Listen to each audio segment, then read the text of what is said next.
Uno, ¿cuándo tienen su práctica del cuerpo? A la 1. Ok, entonces, ya vimos urgencias, ya vimos, vimos exploración neurológica, vimos escala de Gauss. Ahora lo que me interesa es que sepan manejar la urgencia convulsiva, ¿ok? A eso abórdense, no estoy otra cosa más, ¿ok? Estatus epilépticos, y eso va a ser el caso, ¿vale? Muy bien, ya les ayudé. Número 1. Número 2, tenemos 3 horas para cumplir los 5 temas que nos quedan. Vamos a ver neuropatías periféricas, que eso es importante. Vamos a ver esclerosis lateral amiotrófica, que también es una patología importante. Vemos neoplasias, vemos miastenia gravis y Lambert, que también lo ven con cierta regularidad. Y vemos las miopatías como de Duchenne y de Becker, que también la vemos con cierta regularidad. Las cosas más principales. Vamos a empezar hoy con neuropatía periférica, ¿ok? Y de la neuropatía periférica. Ese es el Ese es el ¿se lo conectaron? No, pero por el ahorita le preguntamos.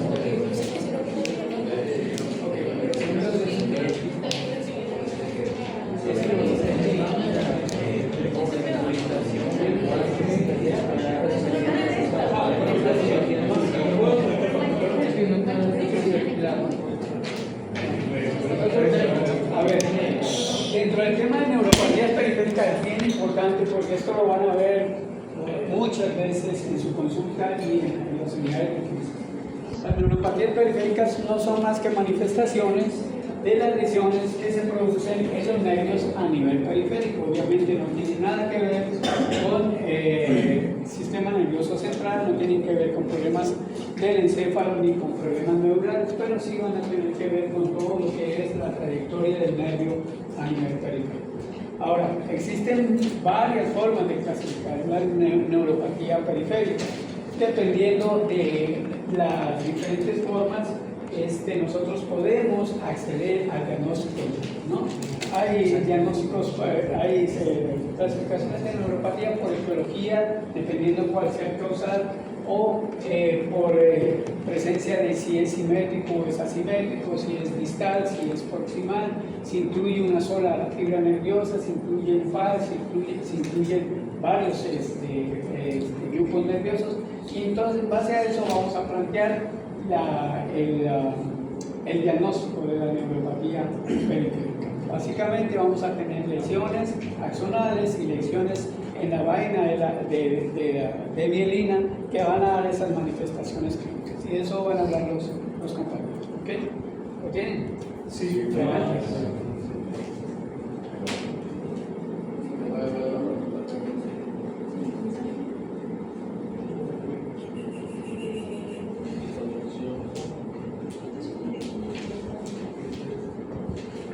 De sus notas todavía no han subido los resultados del parcial, entonces cuando pronto estén ya las subimos. ¿Okay? Las exposiciones que están presentando ahorita las que han estado presentando se van a sumar a este tercer parcial. ¿Okay? ¿Listo? ¿Pudo o no? Es que todos esos detalles lo tienen que ver antes, pues veanlo antes, para que nosotros podamos avanzar.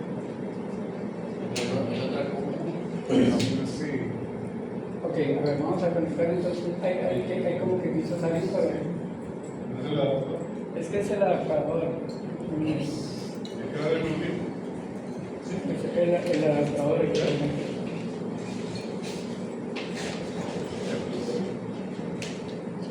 Sí, yo no hice aparte.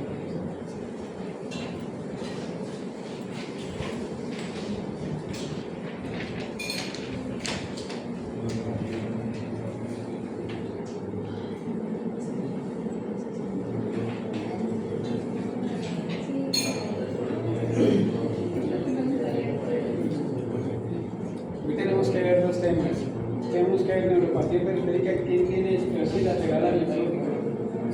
¿Lo tiene listo? Okay.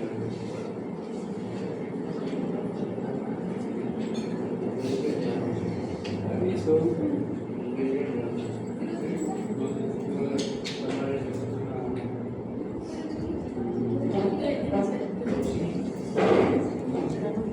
Ahora una chancería a la parte. Esto es yo no me la paso, ¿no? Yo se la puse.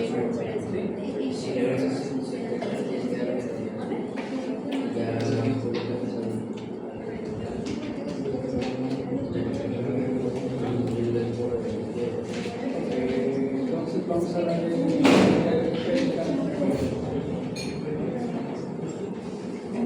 listo. ¿Se puede ver la línea? Sí. Ok, muy bien, entonces ya definimos lo que son las neuropatías periféricas y ya hablamos de que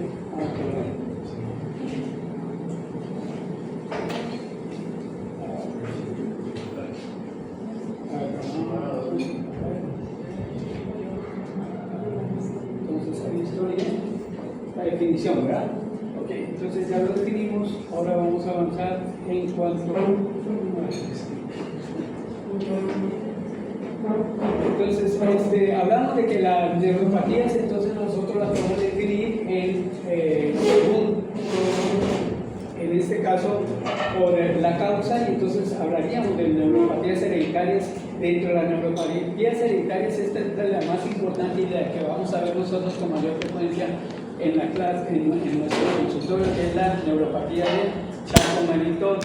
También tenemos neuropatías adquiridas, que están asociadas a problemas metabólicos, a problemas tóxicos o a problemas de infecciones, tales como diabetes, alcoholismo e infecciones. Y las neuropatías idiopáticas, o como su nombre indica, la causa es desconocida. ¿Ok? Ahora, según el tipo de nervio afectado, les platicaba, entonces pueden ser, si el nervio es motor, van a ser motoras, si el nervio sensorial, van a ser sensoriales, y si el nervio cumple con las dos funciones, motor y sensorial, entonces van a ser mixtas. ¿Ok? Según la distribución de la lesión, entonces estas pueden ser simétricas o asimétricas, proximales o distales, y según la gravedad, entonces se clasifican en neuropatías leves con cambios mínimos, moderadas con cambios más significativos y severas con cambios debilitantes y frustrantes. ¿Ok? Muy bien, entonces, ¿cuáles serían los tipos más comunes de la neuropatía periférica?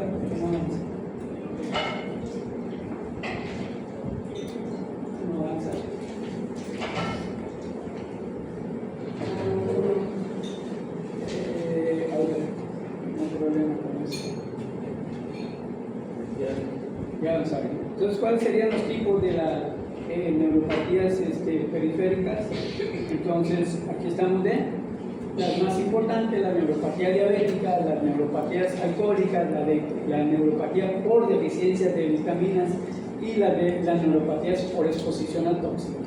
Especialmente aquí, el plomo, cobre, que son toxinas también derivadas del metabolismo corporal, como los pacientes que están en insuficiencia renal y que presentan uremia, entonces van a tener ese tipo de exposición a toxinas.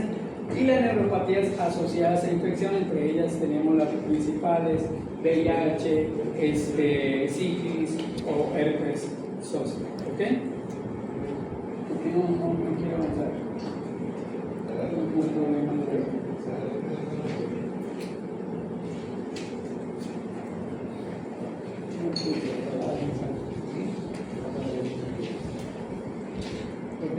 No avanzar. Habrá una forma en cómo corregir esto. Creo que es el cable. Vamos a volver a iniciar. Vamos a tener.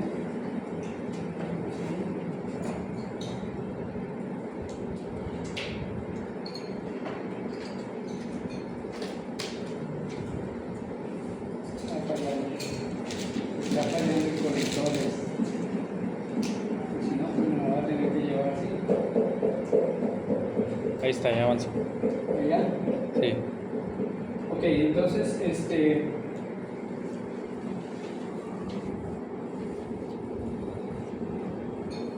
ahí estamos, ¿no?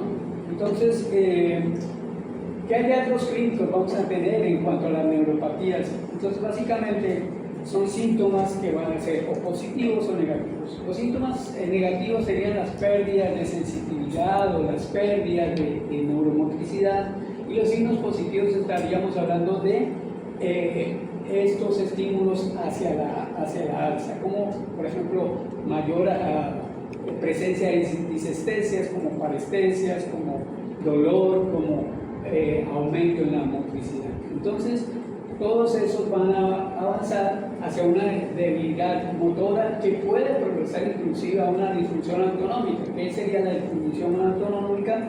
Pues ya serían estas lesiones que van a ocupar el bulbo o el tallo cerebral, en donde tenemos las funciones autonómicas. Estos pacientes básicamente van a debutar o van a presentar problemas de hipotensión, de taquicardia, de arritmias, de diaforesis y de fenómenos vasoespásticos, de fenómenos sincopales, y entonces nosotros podemos aducir este tipo de presentación clínica a las neuropatías de tipo autonómico.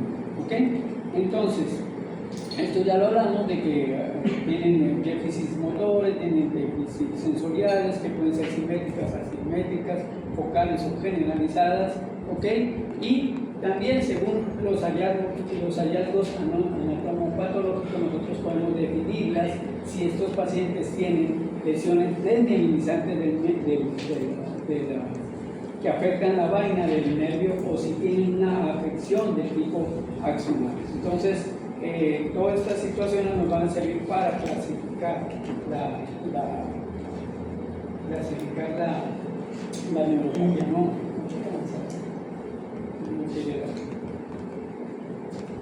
Este cuadrito es bien importante que lo tengan, pero no avanzan aquí. Entonces, les dejé dentro de las diapositivas que les compartí lo que es el patrón de hallazgos de las neuropatías, que es un cuadrito que es un flujograma. ¿Sí lo han visto o no lo han checado? Si no lo podemos proyectar.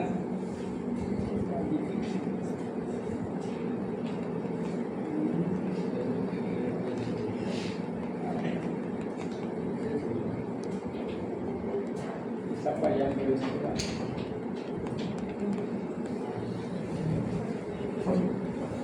¿Cómo podemos compartir?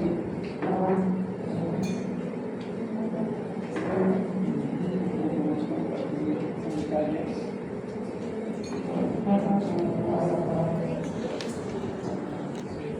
¿Estás aquí para compartir? A ver si podemos compartir.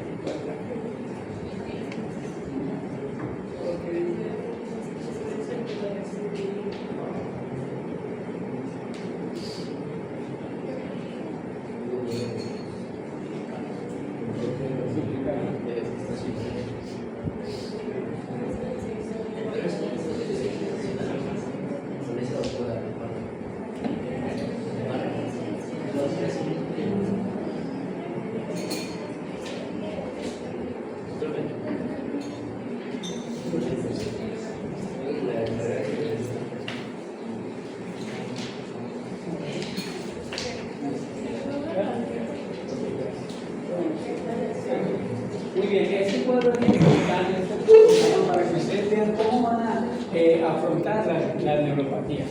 Entonces, ok, entonces los vamos a dividir básicamente en simétricas y asimétricas. Está fallando este cuadro. Sí, es el cablecito. Entonces las vamos a dividir, podemos avanzar en simétricas y asimétricas, ¿verdad? Entonces las simétricas las podemos dividir en distales y en proximales.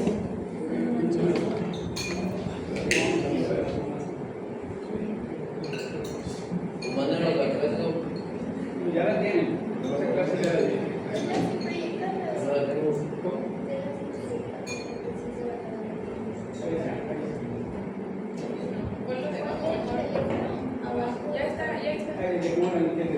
Bueno, entonces distales y proximales, ¿verdad? Estas distales entonces nosotros las podemos dividir en sensitivas y en motoras, y la otra que es sensitivas y motoras. ¿Ok? Entonces, dentro de las sensitivas está ahí la metabólica tóxica, la nutricional, la paraproteinética, las hereditarias y las criptógenas. ¿Ok? Dentro de estas sensitivas, las neuropatías dolorosas de fibras pequeñas y sin alteraciones de las fibras grandes, aquí vamos a referenciar las que son las neuropatías de la diabetes mellitus, la amiloidosis y la enfermedad por el virus de inmunodeficiencia humana. Entonces, si viéramos cuál sería la neuropatía que está causada por la diabetes mellitus, podemos hablar de que es una neuropatía simétrica, ¿verdad? Entonces, distal, sensitiva, asociada al metabolismo, que va a causar dolor en fibras pequeñas sin afectación de fibras grandes, y esa va a ser compartida por la amiloidosis, por la VIH y por la diabetes mellitus. ¿Ok? Este tipo también puede presentarse con insuficiencia neurovegetativa, que nos hablaría de la disautonomía autoinmune y la asociada a signos mieloplásticos como son déficit de vitamina B12, de cobre y ataxias hereditarias. Todas estas van a fluir dentro de la simétrica distal sensitiva. ¿Ok? Ahora, un ejemplo de la proximal más distal, o sea que puede presentarse tanto proximal como distal, ¿verdad? Puede tener más presencia motora, menos sensitiva. Con reflejos reducidos vamos a ver el síndrome de Guillain-Barré o esta otra que aquí se denomina polioneuropatía de desmielizante. Eso es característicamente asociada a reflejos reducidos. Ahora, con los reflejos rápidos sería una mielopatía, y con una debilidad fluctuante del déficit sensitivo vamos a avanzar a las miastenias y el síndrome miasténico de Eaton-Lambert. Eso la vamos a ver cuando repasemos ese tipo de patologías. Ahora, una simétrica proximal, entonces es motora, no tiene déficit sensitivo, vamos a hablar de esclerosis lateral amiotrófica y de miastenia, ¿ok? Y las asimétricas distales y proximales, por ejemplo, vamos a tener ahí presentaciones tales como esclerosis lateral amiotrófica, que es netamente motora, y la netamente sensitiva, que son las gangliopatías asociadas a síndromes paraneoplásicos. Esa es una visualización general de las neuropatías que deben de tener más o menos en mente, pero que vamos a ir resolviendo poco a poco una pregunta. Vamos a ver si nos avanza esto. ¿Cuáles serían las pruebas diagnósticas importantes para diagnosticar neuropatía? Nosotros de entrada, después de realizar una historia clínica y un cuadro semiológico, vamos a pedir los básicos. Los pacientes que vamos a solicitar una biometría hemática completa, una velocidad de sedimentación globular. ¿Para qué eso? Para descartar si estamos ante la presencia de un proceso inflamatorio o autoinmune.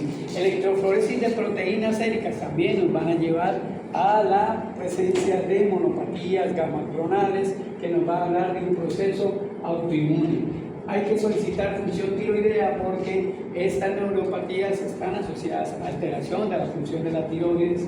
Hay que solicitar una hemoglobina glucosilada por la gran preponderancia de la neuropatía diabética periférica. Hay que pedir entonces una glucosa plasmática, una hemoglobina glicosilada, y hay que solicitar los niveles séricos de vitamina D12 porque estas neuropatías desmielinizantes asociadas a deficiencias de complejo B son bien importantes dentro del proceso diagnóstico. ¿Ok? Ahora, solamente se va a solicitar estudios más avanzados en cuando nosotros estemos descartando por los anteriores métodos las alteraciones en los problemas más comunes. Entonces allí iríamos a pedir análisis de líquido cefalorraquídeo, podríamos solicitar pruebas genéticas, inclusive estas dos nos pueden ayudar a encontrar el diagnóstico. ¿Okay? Muy bien. Este cuadrito también ahí se los envié, va a ir remarcando específicamente qué tipo de presentación clínica tiene cada tipo de neuropatía: diabetes mellitus, uremia, enfermedades del tejido conectivo, sífilis, variante de Miller-Fisher, otras endocrinopatías. Ahí va indicado cuál es la presentación clínica y cuáles son los estudios que nosotros vamos a requerir de hacer en estos pacientes. ¿Okay? Muy bien. Entonces, ¿cuándo vamos a solicitar nosotros una electromiografía, una biopsia y otro tipo de estudios especiales? Ahí les estoy subrayando. Entonces, La biopsia del nervio solamente se va a solicitar en los casos de que nosotros estemos ante una posibilidad diagnóstica de una neuropatía de tipo vascular. Quiere decir que tenemos implicación de la microangiopatía con un proceso inflamatorio que está asociado a una enfermedad autoinmune, hablemos de LES, hablemos de hematomiositis, de polimiositis. Entonces, en esos casos donde nosotros queremos diagnosticar o valorar la vasculitis que van a atrofiar la mielina y estas células de Schwann, entonces vamos a pedir la biopsia de nervio. ¿En qué otro lugar, en qué otra patología vamos a pedir biopsia de nervio? Cuando estamos también ante la disyuntiva de ver si el origen de esta neuropatía es de tipo infeccioso, como por ejemplo en el herpes zóster, o como por ejemplo en otras neuropatías asociadas a diferentes virus, como el virus de, por ejemplo, cuando tienen estos pacientes Helicobacter pylori, que está asociado a síndrome de Guillain-Barré. Entonces, en estos casos podemos solicitar una biopsia de nervio. Y la otra, en que estemos pensando una lesión infiltrativa del nervio a través de una neoplasia u otro proceso autoinmune. ¿Ok? Ahora, ¿para qué? El otro método diagnóstico que nosotros podemos utilizar es la electromiografía. ¿Qué es la electromiografía? Pues no es más que el registro de la actividad eléctrica que tiene un nervio al desplazarse sobre su propia zona. Entonces, allí lo que estamos viendo o lo que estamos midiendo son potenciales de acción dados por el intercambio o la despolarización según sea la entrada de cloro o calcio a la neurona y a la zona. Entonces, nos va a servir la electromiografía para que nosotros podamos diferenciar la neuropatía de otros trastornos neuromusculares. Entonces, eso nos va a decir el problema es con el nervio. Si el problema es con el nervio, vamos a tener alteraciones en esos patrones, ya sea de tipo desmielinizante, ya sea de tipo de reclusión, ya sea de tipo axonal. Entonces, aquí nos va a dar la muestra del caso y nos va a decir esto es de origen nervioso. Cuando la electromiografía nos produce una repetición del patrón axonal conservado, entonces nosotros podemos decir que el problema no está en el nervio, sino que está a nivel de placa motora, y esto nos va a servir a la electromiografía para decidir entre problema neurológico o placa motora. ¿Ok? Y también nos va a decir si este problema es de tipo axonal o de tipo desmielinizante. ¿Ok? Fíjense esto. Este es indicativo de la electromiografía, la presencia de debilidad, de asimetría, de hallazgos proximales y pulso rápido o características atípicas en la manifestación de la neuropatía nos hace necesario que nosotros practiquemos la electromiografía. Ahora, dentro de la neuropatía las podemos dividir por el tipo de nervio que afecte. Entonces, número 1, vamos a hablar de las neuropatías. Y dentro de las neuropatías más importantes tenemos la neuropatía del síndrome del túnel carpal. La neuropatía del síndrome del túnel carpal es aquella la que está comprometida la transmisión nerviosa del ¿qué nervio? El nervio mediano. ¿Okay? Entonces hay una compresión ahí focal de este nervio mediano a nivel de la muñeca. A nivel de la muñeca tenemos una banda de un tejido fibroconectivo que nos hace que todas las estructuras que pasan a través de la muñeca puedan pulsar de una manera organizada hacia sus diferentes terminaciones. Entonces allí vamos a tener tanto el complejo vascular, arterial, nervioso, tendinoso.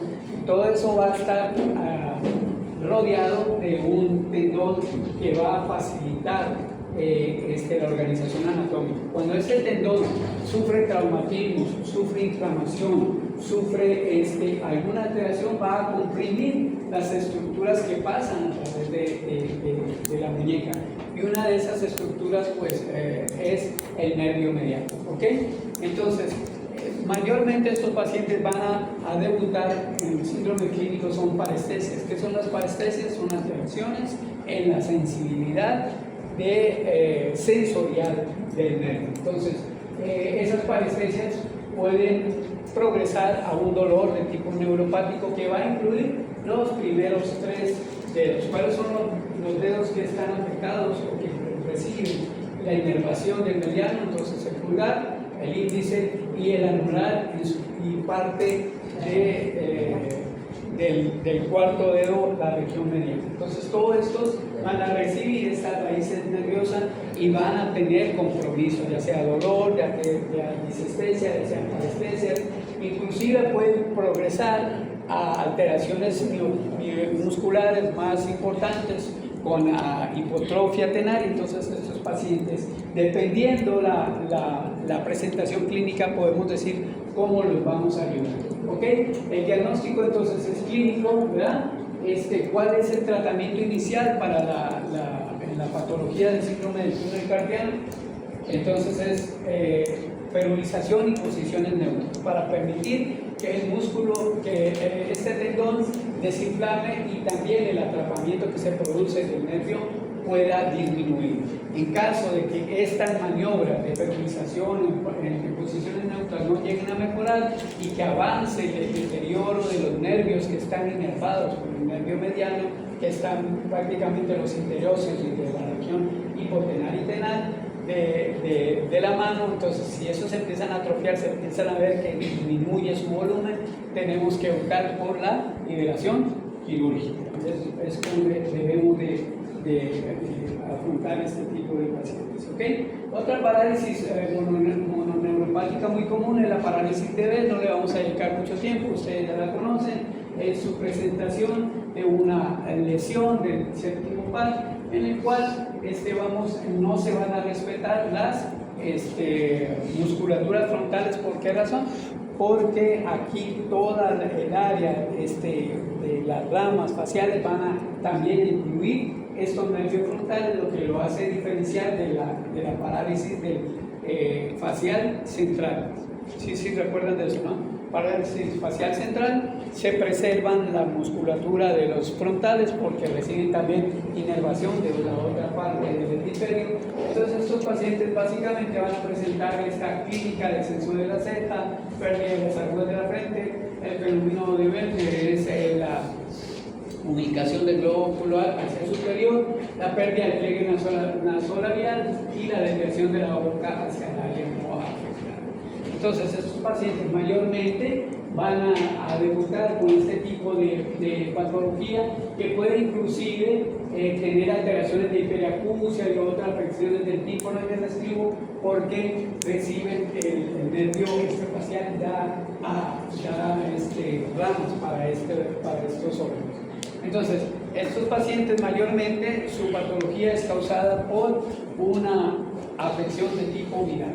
Puede ser por un virus, desde un simple tipo de virus gripal, inclusive aquí más asociado es el virus del herpes zóster, herpes varicela zóster, que va a causar con esta neuropatía. ¿Cuál es el tratamiento de la neuropatía o de la parálisis de Bell?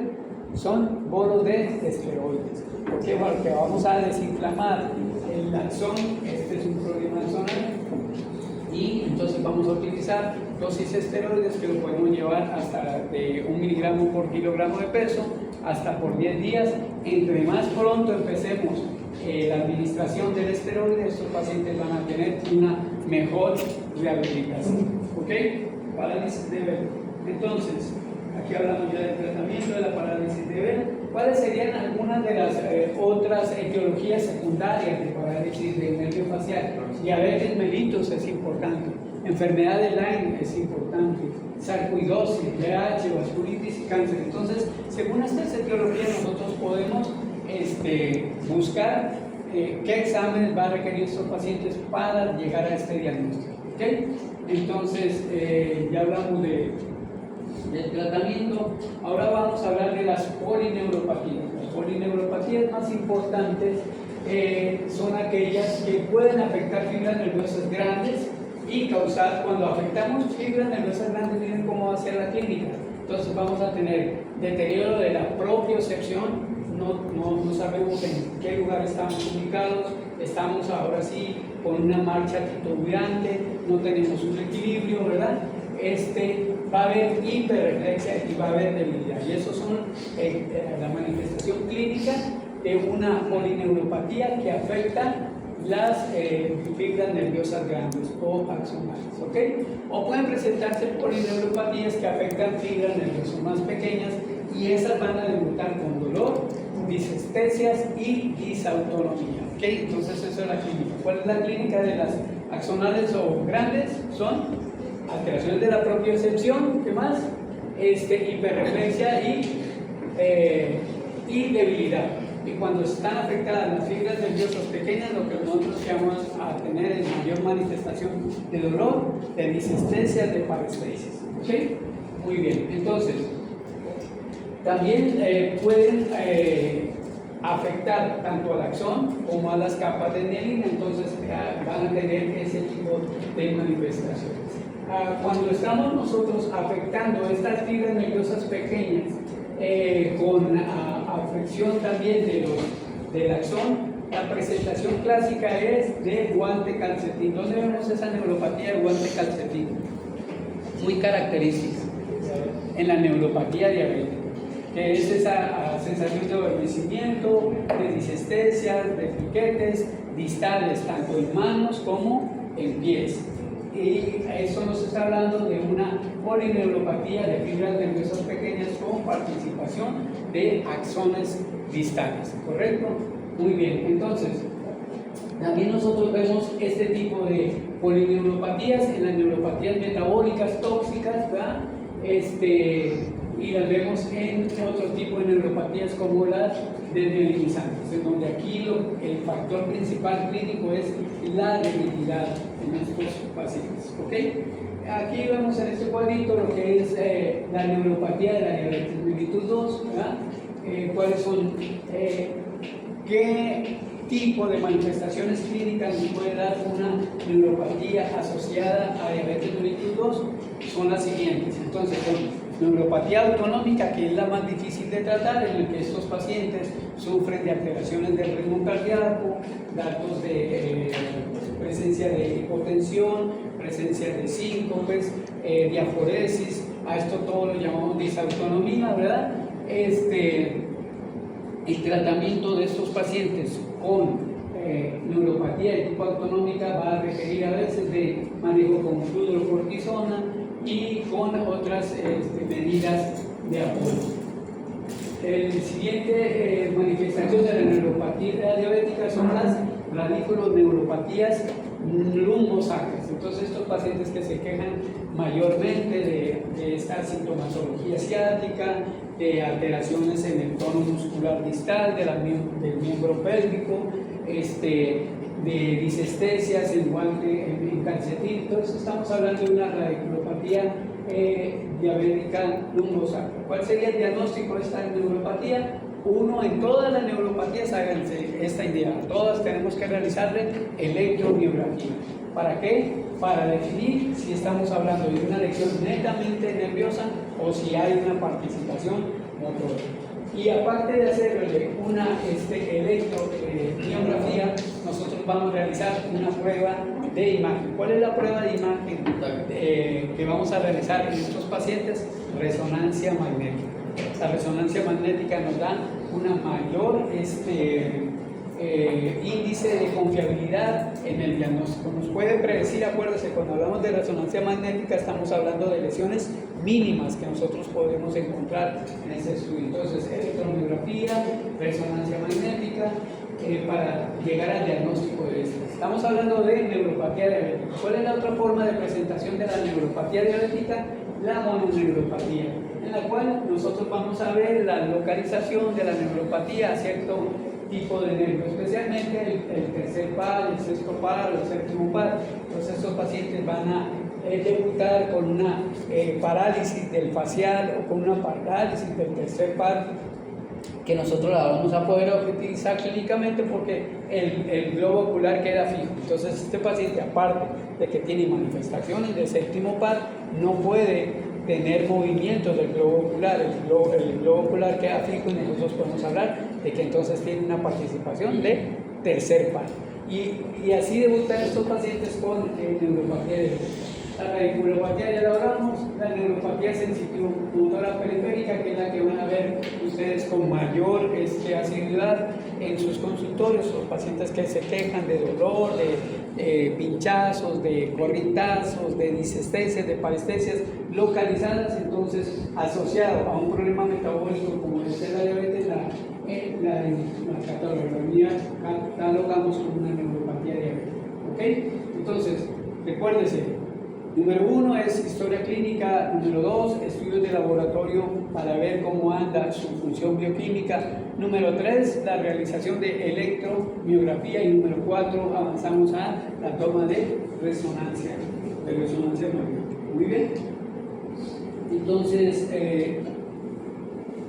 estos son puntos claves que nosotros debemos de sacar de estas neuropatías.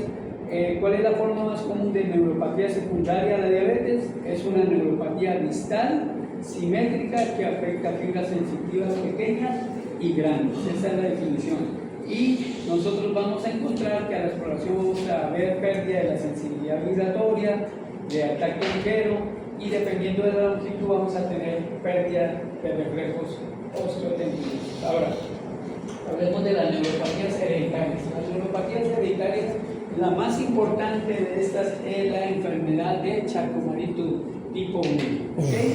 Es la más común, es una neuropatía que obviamente causa desmielinización de las fibras nerviosas, está transmitida por una generación genética autosoma dominante, y lo característico de estos pacientes es su presentación clínica, que es una deformidad de los pies, de los arcos plantares altos, de los pies en martillo y atrofia distal de las piernas, que se llaman piernas de cigüeña.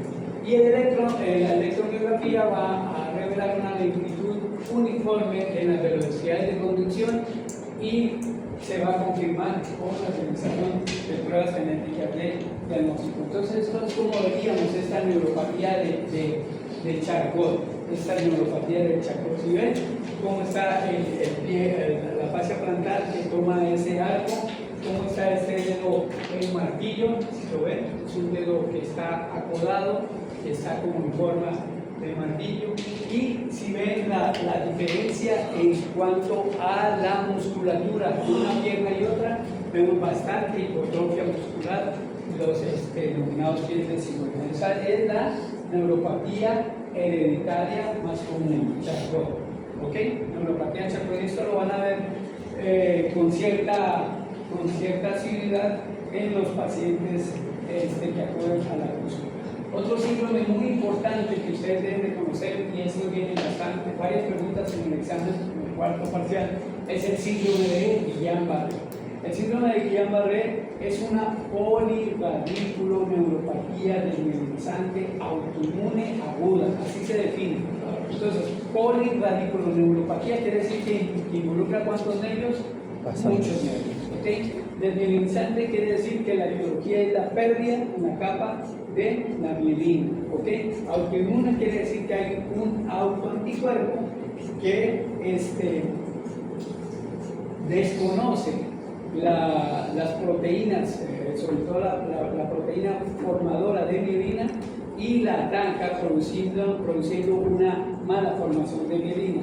Y esto nos va a llevar a una presentación clínica que es la debilidad flácida, o sea, pérdida totalmente del tono muscular, rápidamente progresiva. ¿Cuál es la causa del síndrome de Guillain-Barré? Mayormente está relacionado a una infección de tipo respiratoria o digestiva. Entonces es muy común que en la esfera clínica de estos pacientes nosotros preguntemos en los antecedentes a ese tipo de manifestación qué le ocurrió a ese paciente, y ellos nos van a hablar de que tuvieron un cuadro viral de vías respiratorias superiores en unas semanas antes, o la eventualidad de la presencia de una infección gastrointestinal manifestándose por estreñimiento diabético, dolores musculares, etc. Y entonces ahí nosotros debemos de empezar a sospechar en la presencia de un síndrome de Guillain-Barré. ¿Okay? Aquí lo que pasa es que se activa una serie, una clona específica de linfocitos T que llegan a confundir sus epítopes con las proteínas formadoras de mielina. Entonces, este virus o esta bacteria dispara esta clona de linfocitos T que teníamos a nivel de la médula, sale a la sangre periférica, tiene sus receptores de superficie que llegan a ser muy parecidos a los de la capa de mielina, de tal forma que se unen a ella y empiezan todo el proceso inflamatorio y citotóxico, ¿okay? Causando estos daños de mielina que ustedes ven ahí en la diapositiva. Entonces va a empezar ese paciente con una debilidad de tipo ascendente o descendente. Mayormente es ascendente, empieza en miembros inferiores y luego se va prolongando o se va desplazando hacia superior, inclusive llegando a los músculos vulvares y afectando la capacidad respiratoria de estos pacientes finalmente, cuando progresan, terminan en terapia intensiva para apoyo ventilatorio. Una vez que el cuerpo puede controlar este proceso inflamatorio y permitir que estas capas de mielina o estas proteínas de mielina vuelvan otra vez a mielinizar estos nervios, van a recuperarse y podemos avanzar con el paciente en cuanto a la extubación y al apoyo ventilatorio. ¿Okay? Más o menos esto tarda un promedio de 3 a 4 semanas. Es frecuente los síntomas de parestesia, de dolor lumbar temprano, eso es bien importante. Estos pacientes empiezan con alteraciones sensoriales y posteriormente alteraciones motoras manifestadas con dolor lumbar. Empiezan a manifestar disautonomía, que son problemas de taquicardia, bradicardia, diaporesis, hipotensión, ¿verdad? La presencia de arritmias y avanzan hacia insuficiencia respiratoria. Ahora, existe una variante del síndrome de Guillain-Barré que se manifiesta clínicamente por la presencia de oftalmoplegia, que afecta el tercer par, y ataxia, en los cuales pierden la propiocepción. Estos pacientes tienen una marcha amplia y titubeante, y la areflexia. Entonces, cuando el cuadro clínico del paciente manifiesta estos tres sintomatologías de tipo radical, nosotros podemos decir que estamos ante una variante de síndrome de Guillain-Barré que se conoce como variante de Miller-Fisher, y aquí el anticuerpo está dirigido contra la proteína ganglioside G, que tiene que ver con también estas capas de mielina. ¿Cuál sería el diagnóstico diferencial del síndrome de Guillain-Barré? El botulismo por la debilidad descendente, la crisis miasténica, que acuérdense que una vez que se ocupa toda la acetilcolina, estos pacientes pierden toda la neurotransmisión y entonces caen en un proceso miasténico, en donde no hay una movilidad, donde hay una parálisis por agotamiento de acetilcolina. Las neuropatías agudas que cursan con hiperreflexia y con signos de neurona motora superior. Otro tipo de virus, como el virus del Nilo Occidental, que se manifiesta por una parálisis asimétrica. Recuérdense que Guillain-Barré siempre tiene que ser simétrica, ascendente y progresiva. Otro tipo de meningitis, carcinomatosis, sarcoidosis, VIH, que pudieran hacer un síndrome a este tipo de patología. ¿Cuál sería el diagnóstico del síndrome de Guillain-Barré? Entonces, básicamente Guillain-Barré lo vemos por su cuadro clínico, y número 2, a estos pacientes tenemos que realizarle una punción para obtener líquido cefalorraquídeo. ¿Cuál sería el resultado del líquido cefalorraquídeo en el síndrome de Guillain-Barré? Vamos a tener ahí un nivel extremadamente alto de proteína, entonces vamos a tener hiperproteinorraquia con leucocitos normales o cuentas, a eso le llamamos una disociación albumino-citológica en el 90% de los pacientes. Entonces la pregunta es, ¿cómo es el líquido cefalorraquídeo en el síndrome de Guillain-Barré? Y la respuesta es hiperproteinorraquia con un nivel de citológico normal. Ese es el diagnóstico. Ahora, pudiéramos hacer una electromiografía de tipo confirmatoria, en la cual vamos a ver ese patrón desmielinizante, que es el que vemos aquí en esta figura, patrones donde no hay una conducción del nervio y hay una alteración tanto en la frecuencia como en el tiempo latente de la transmisión nerviosa. ¿okay? También podríamos hacer resonancia magnética y otras pruebas serológicas para descartar otro tipo de patologías infecciosas como VIH, Lyme y sífilis. ¿Okay? Hablando algo acerca de la electromiografía, pues es un método diagnóstico en el cual nosotros vamos a ver la actividad del nervio. Se practica colocando dos electrodos, uno distal y otro proximal, y como en un electrocardiograma que ustedes han visto, vemos la impresión de la actividad neural en un papel técnico. Y entonces así, a través de analizar este tipo de ondas que persigue este papel térmico, nosotros podemos decir que el paciente puede tener un patrón normal, que es el primero que ven ustedes arriba, un patrón desmineralizante, en donde ven ustedes que las despolarizaciones se hacen muy lentas y se hacen muy apartadas una de otra, y el patrón axonal, en el cual el tamaño de la despolarización es muy pequeño. ¿Okay? Y nosotros podemos utilizar electromiografía para llegar al diagnóstico de este tipo de neuropatías. ¿Okay? ¿Cuál es el tratamiento del síndrome de Guillain-Barré? Estos pacientes hay que hospitalizarlos, a estos pacientes hay que ofrecerles la plasmaféresis, que es un recambio del plasma, de tal forma que lo que hacemos es a través de una membrana retirar estos anticuerpos que están circulando y darle oportunidad a las capas de mielina que se vuelvan a restablecer. En algunos debemos de recordar que el uso de glucocorticoides están contraindicados en el síndrome de Guillain-Barré porque pueden empeorar su evolución. ¿Okay? Otras neuropatías, como la neuropatía de la enfermedad crítica, que está asociada a procesos críticos, cancerosos o linfoproliferativos que se van a manifestar de una manera característica. Aquí la neuropatía paraproteinémica es una neuropatía sensitiva, distal y simétrica, que tiene afecciones motoras multifocales y que lo importante es descartar o diagnosticar esta paraproteinemia. ¿Okay? Aquí lo que nosotros vamos a pedir en estos pacientes es una electroforesis de proteínas para ver qué tipo de proteína monoclonal o gamma-patía tienen estos pacientes, y dependiendo de esa electroforesis poder llegar al diagnóstico.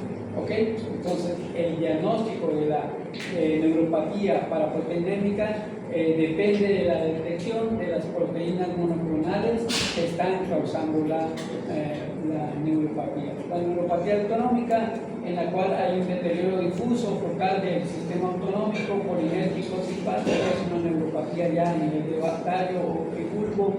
Las que producen esta neuropatía autonómica mayormente es la diabetes, la amiloidosis y las infecciones por VIH. Y podemos tener otro tipo de neuropatías como la gangliopatía autoinmune primaria, que forma parte de una manifestación autonómica también, en los cuales los anticuerpos contra receptores de acetilcolina nicotínicos que están localizados en el ganglio de la raíz dorsal son los que van a dar estos síntomas clínicos. Obviamente vamos a llegar al diagnóstico cuando hagamos pruebas de anticuerpos contra estas proteínas. Aquí tenemos que hacer biopsia cutánea y aquí lo que nosotros tenemos que ver es el aumento monoclonal de IgGs en este tipo de pruebas. El tratamiento, como en Guillain-Barré, es administrar inmunosupresión y plasmaféresis. Una neuropatía amiloidea pues es llegar al diagnóstico de los depósitos de amiloide en el axón o en la mielina, y eso sería todo acerca de la neuropatía. ¿Okay? Mañana vemos lo que es esclerosis lateral amiotrófica, que es una enfermedad autoinmune en la cual el glutamato es el neurotransmisor que está afectado, que por ese glutamato está tan elevado va a producir una sobreexcitación de la neurona y daño. Entonces mañana empezamos tempranito, pero hay que ver que esto funciona, si no, no vamos a poder.